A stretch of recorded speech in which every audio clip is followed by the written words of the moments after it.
పెద్దమ్మ తల్లి దివ్యాశీస్సులతో ప్రజలందరూ సుఖ సంతోషాలతో జీవించాలని అన్నారు. భూపాలపల్లి మాజీ ఎమ్మెల్యే గండ్రా వెంకటరమణారెడ్డి.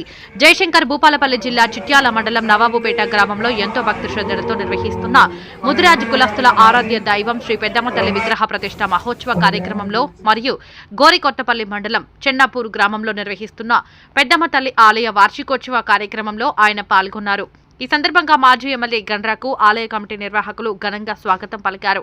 పెద్దమ్మ తల్లికి ప్రత్యేక పూజలు నిర్వహించిన అనంతరం గండ్రా మాట్లాడుతూ పెద్దమ్మ తల్లి దీవెనలతో భూపాలపల్లి నియోజకవర్గ ప్రజలు సుఖ సంతోషాలతో పాడి పంటలతో కలకాలం జీవించేలా దీవించాలని ఆ అమ్మవారిని వేడుకున్నట్లు రమణారెడ్డి తెలియజేశారు.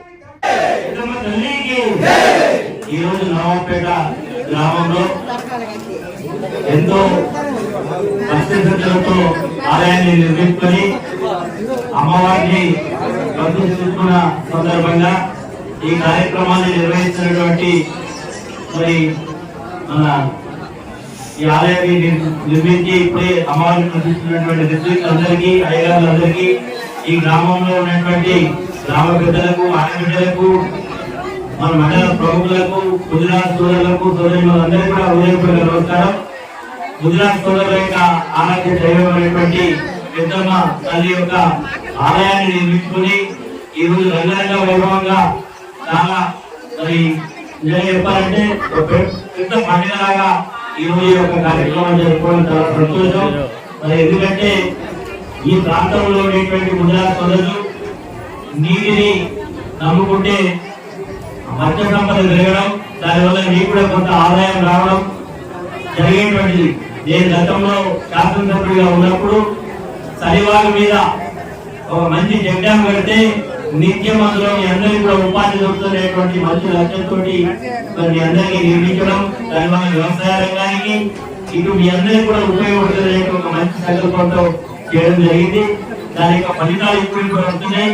అందరూ కూడా రాబో రోజుల్లో ఆ భగవంతుడి ఆశీర్వాదంతో మంచి వర్షాలు పడి అందరూ కూడా బాగుండాలి. అమ్మవారి యొక్క దివ్యాస్థితులు అందరూ కూడా ఉండాలని సందర్భంగా తెలియజేస్తూ మరి ఆలయ నిర్మాణం సందర్భంగా చాలా ఆలయాలకు పెద్దమంది ఆలయాలు కానీ లేకపోతే గౌరవ నిర్మిస్తున్నటువంటి దేవాలయాలు కానీ ఏదో ఉడతా భక్తిగా నాకు తోచినటువంటి సహాయ సహకారాలు అందిస్తూ వచ్చినా మరి ఇక్కడికి వచ్చి కూడా మీరు అడిగినా అడగకపోయినా నా వంతు బాధ్యతగా 50,016 రూపాయలు ఆలయ